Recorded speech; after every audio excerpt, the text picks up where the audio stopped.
Baiklah, perkenalkan, nama saya Nathanael Pantai.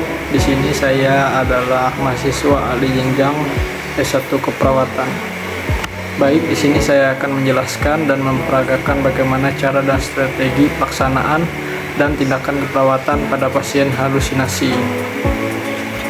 Baiklah, halusinasi adalah gangguan persepsi yang membuat seorang melihat, mendengar, mencium, merasa, atau merasakan sesuatu yang sebenarnya tidak ada.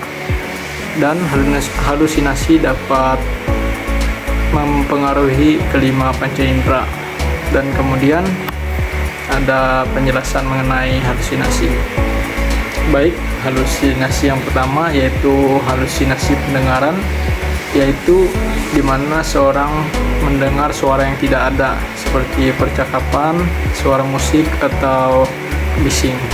Kemudian halusinasi yang kedua yaitu halusinasi penglihatan, di mana seorang melihat objek, orang, atau cahaya yang tidak ada. Dan kemudian halusinasi yang ketiga yaitu halusinasi penciuman, yaitu seorang mencium bau yang tidak ada seperti bau busuk, bau harum, atau bau kimia. Dan yang terakhir halusinasi pengecapan, yaitu seorang merasakan rasa yang aneh pada saat mengunyah seperti rasa logam atau rasa pahit atau rasa asin. Baiklah, tanda dan gejala halusinasi. Yang pertama, halusinasi pendengaran, yaitu mendengar suara percakapan tanpa adanya pembicaraan, kemudian mendengar suara yang familiar atau asing, termasuk kata-kata, frasa, atau percakapan kompleks. Kemudian yang kedua, halusinasi penglihatan, yaitu melihat manusia atau cahaya yang tidak ada.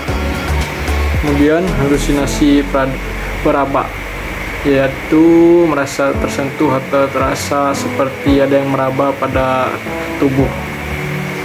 Kemudian halusinasi penciuman, yaitu mencium bau harum atau bau yang tidak sedap padahal bau tersebut tidak ada.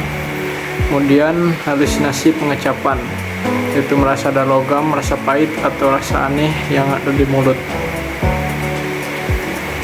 Baiklah, berikutnya saya akan memperagakan bagaimana strategi dan pelaksanaan tindakan keperawatan pada pasien halusinasi. Baik Pak, perkenalkan, nama saya Nathanael Pantai. Saya sebagai perawat yang bertugas pada siang hari ini. Nama saya juga bisa dipanggil perawat Nathan. Baik Bapak, kalau boleh tahu nama Bapak siapa? Nama saya Adam. Baik, dengan Bapak Adam. Baik Bapak, saya mau tanya bagaimana perasaan Bapak pada hari ini? Apakah baik? Ya, baik. Baik, apakah Bapak hari ini ada keluhan? Ya, keluhan hari-hari ini saya sering mendengarkan suara-suara orang, tapi orangnya tidak ada. Baik Bapak, bagaimana kalau hari ini kita bercakap-cakap tentang suara yang Bapak dengar? Apakah Bapak bersedia? Ya, bersedia. Baik Bapak, untuk waktunya sekitar 20 menit ya Pak. Kita mulai ya Pak. Ya. Oke, apakah Bapak sering mendengar suara tanpa wujud? Ya, itu benar Pak. Baik Pak, kalau boleh tahu apa yang Bapak dengar? Ini saya sering mendengar suara orang manggil-manggil nama saya, tapi saya terkadang tidak melihat orangnya sendiri. Baik Pak, kalau boleh tahu Bapak mendengar suara itu pada saat sendirian atau pada saat berkumpul? Itu biasanya pada saat saya sendirian. Apa yang Bapak lakukan saat Bapak mendengar suara itu? Biasanya saya cuma menutup telinga atau cuma diam sementara.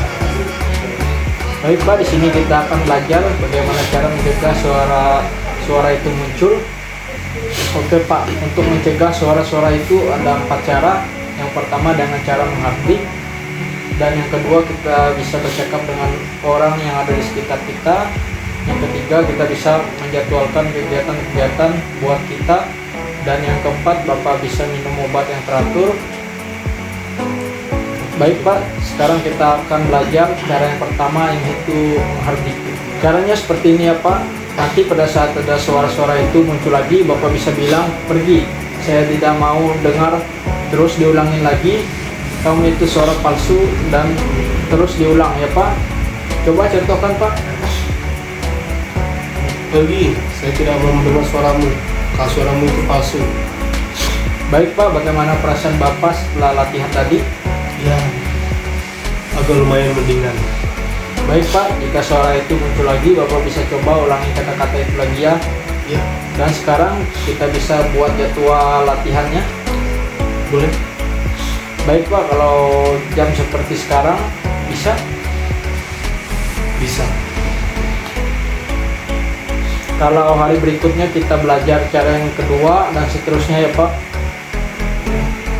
Baik Pak, kalau begitu sampai jumpa besok lagi di jam yang sama untuk belajar cara yang kedua.